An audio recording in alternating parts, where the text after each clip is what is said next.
Kadang sonten Lur. Nggih. Menika kawula badhe ngayahi ayahan jejiban ladi. Dan pundi samangke Bapak Eko badhe ngasta firman. Pengalaman pertama nggih, Menika perdana nggih Pak Agung, Pak Eko. Pengalaman pertama, Pak. Perdana mugi ndadosaken berkah kagem kamulyanipun Allah. Ini tim kita rame banget.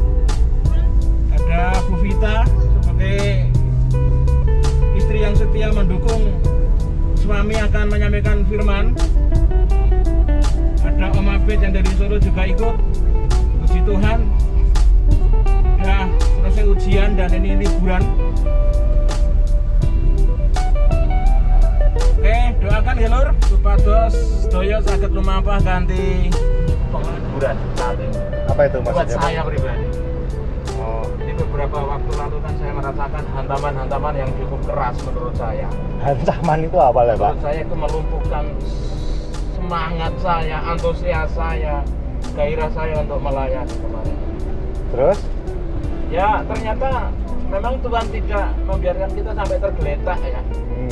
Cara Tuhan menghibur kita itu unik.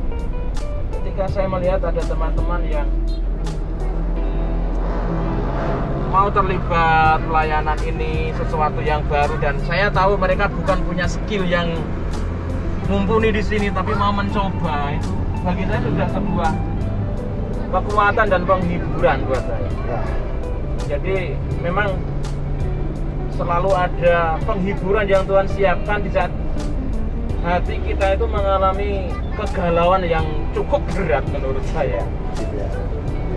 Itu asiknya Tuhan kita itu kayak gitu.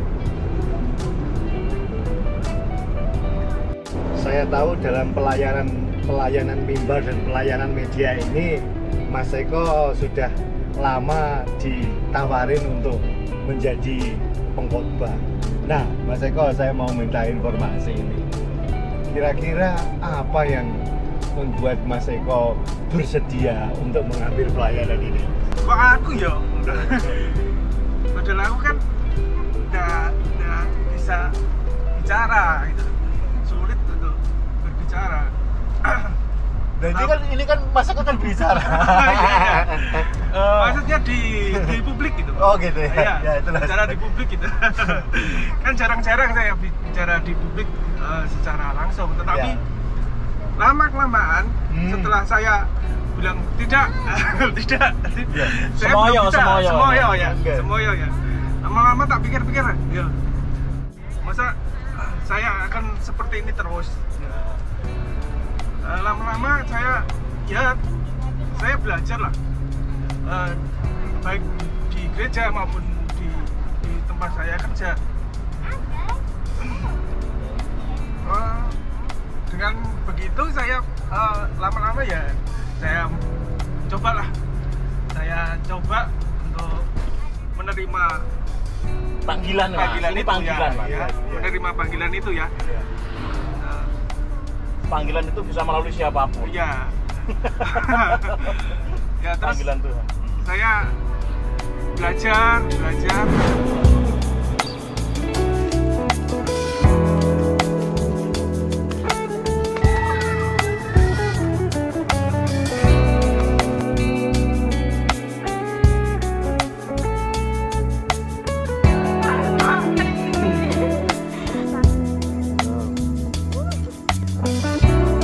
Kemudian pada anaknya.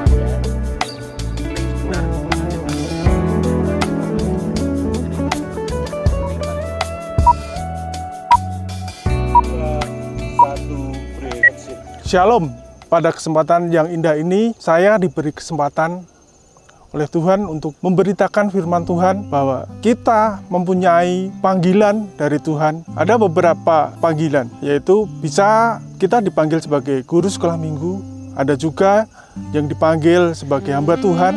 Pada kesempatan sore hari ini kita akan belajar mengenai panggilan tentang Yeremia.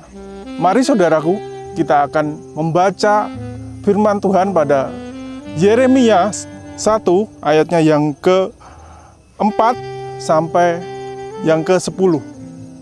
Sebelum kita lebih dalam lagi membaca dan merenungkan firman Tuhan, mari kita berdoa. Segala puji dan syukur kami naikkan kepadamu ya Tuhan. Kami mengucap syukur jikalau pada kesempatan ini Tuhan telah memberikan kami kesempatan untuk memberitakan firman, untuk merenungi firman Tuhan, sehingga apa yang disampaikan, apa yang saya sampaikan bisa diterima banyak orang. Itu hanya untuk kemuliaan nama Tuhan. Terima kasih ya Tuhan, berfirmanlah pada sore hari ini untuk diberkati, untuk memberkati saudara-saudara kami yang mendengarkan pada kesempatan ini. Di dalam nama Tuhan Yesus, kami sudah berdoa. Amin. Mari kita baca kebenaran firman Tuhan pada sore hari ini dari Yeremia 1, ayatnya yang ke-4 sampai yang ke-10. Demikian firman Tuhan.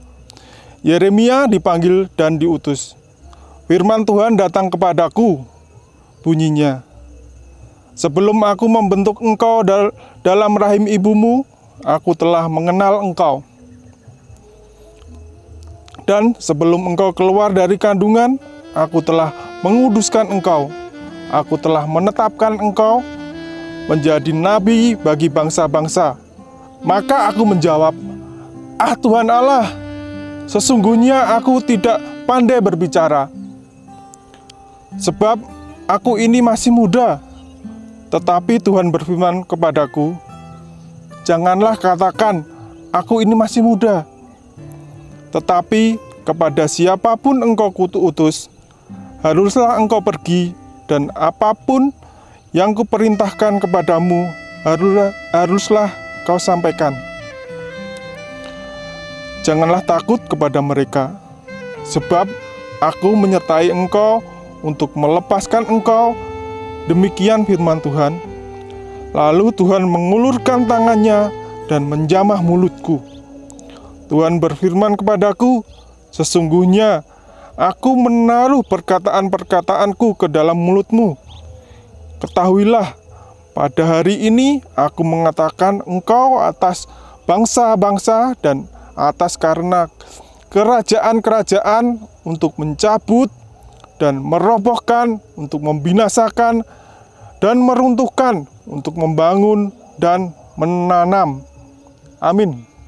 Kita semua adalah umat pilihan Tuhan. Yohanes 15 ayat yang ke-16, firman Tuhan mengatakan, "Bukan kamu yang memilih aku, tetapi akulah yang memilih kamu." Saudara-saudaraku, sebagai umat pilihan Tuhan, pastinya kita sudah dipersiapkan dan diperlengkapi Tuhan untuk melakukan apa yang menjadi tugas kita sebagai hamba Tuhan.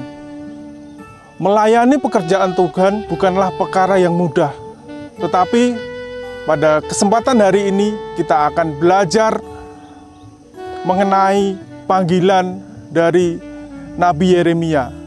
Seperti tema yang akan saya sampaikan pada saat ini, yaitu Allah memberi kelepasan. Mengapa Tuhan memberi kelepasan kepada kita? Karena Tuhan sangat menyayangi kita semua.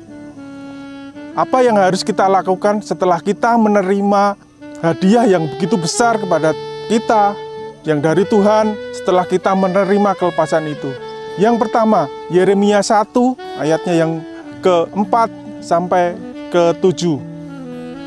Demikian firman Tuhan. Firman Tuhan datang kepadaku, bunyinya, sebab aku membentuk engkau dari rahim ibumu, aku telah mengenal engkau. Dan sebelum engkau keluar dari kandungan, aku telah menguduskan engkau. Aku telah menetapkan engkau menjadi nabi bagi bangsa-bangsa.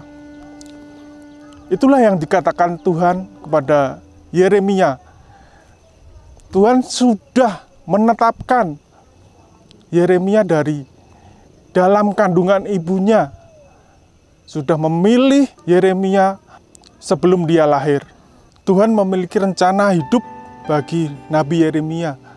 Demikian pula Tuhan juga mempunyai rencana yang indah buat kita sebagai umat pilihan Tuhan. Kita akan melihat bagaimana Nabi Yeremia dibentuk oleh Tuhan sejak dari kandungan ibunya.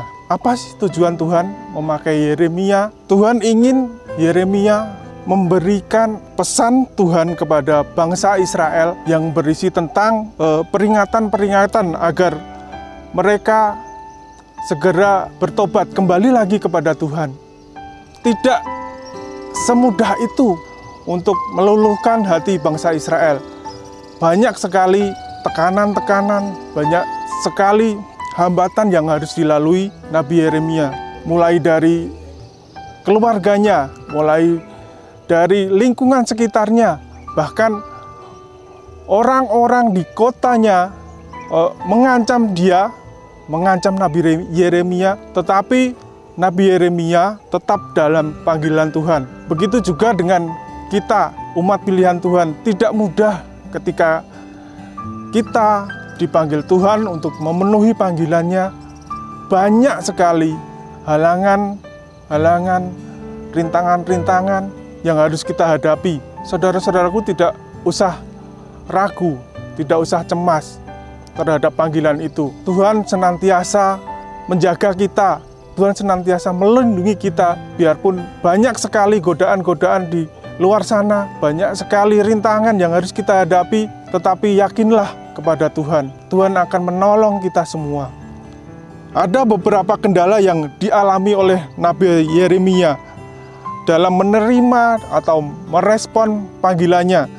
Yang pertama, rasa tidak percaya diri, merasa tidak cakap berbicara. Yang dihadapi adalah para penguasa-penguasa, raja-raja. Itulah yang sering sekali kita hadapi juga sebagai pelayan Tuhan. Kita sering cemas, kita sering tidak percaya diri ketika kita melakukan suatu panggilan, yaitu baik panggilan di dalam memberitakan firman Tuhan, memberitakan isi hati Tuhan saja. Itu banyak sekali yang harus kita hadapi, banyak sekali saudaraku. Tidak mudah, tetapi saya percaya dan saya yakin pada saat ini Tuhan akan memberikan kita dukungan, memberikan kita kepercayaan bahwa anakku, kamu bisa melakukan itu. Saya percaya Tuhan akan memampukan kita. Yang penting itu adalah kita mau dulu, mau apa yang menjadi kehendak Tuhan, mau dipanggil Tuhan, mau untuk melayani Tuhan. Itu yang terpenting. Janganlah kita menyia-nyiakan panggilan Tuhan. Responi panggilan Tuhan itu karena pasti dalam panggilan itu ada penyertaan kuasa Tuhan yang akan menolong kita sebagai hambanya. Yang kedua, setia melakukan panggilan Tuhan. Bukan perkara yang mudah ketika Yeremia dihadapkan dengan bangsa Israel yang menentang kuasa Tuhan, yaitu sudah berbalik, tidak lagi menyembah Tuhan, tetapi bangsa Israel sudah menduakan Tuhan. Dia menyembah Baal. Pasti di situ tidak mudah Yeremia untuk menaklukkan hati bangsa-bangsa Israel.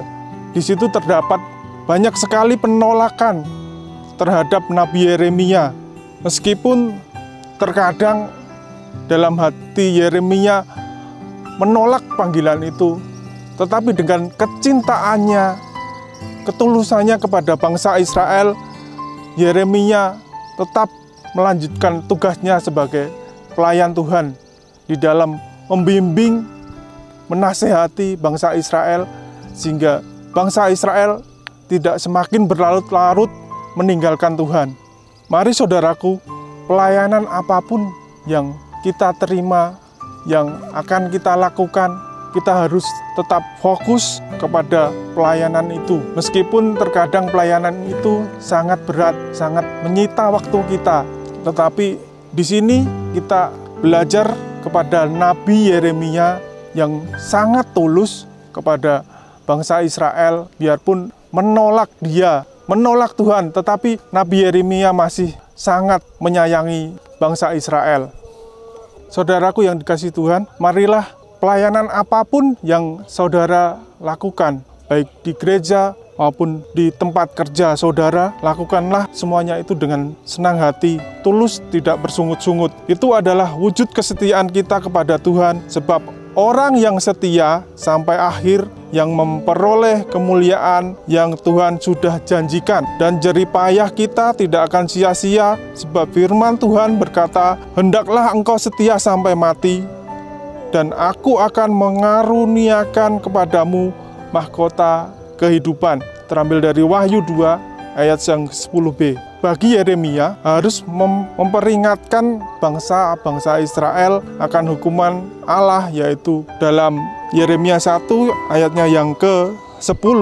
Begini firman Tuhan, "Ketahuilah pada hari ini aku mengangkat engkau atas bangsa-bangsa dan atas kerajaan-kerajaan untuk mencabut dan merobohkan, untuk membinasakan dan meruntuhkan, untuk membangun dan menanam." Sungguh berat yang harus dilakukan Yeremia untuk melakukan panggilan Tuhan.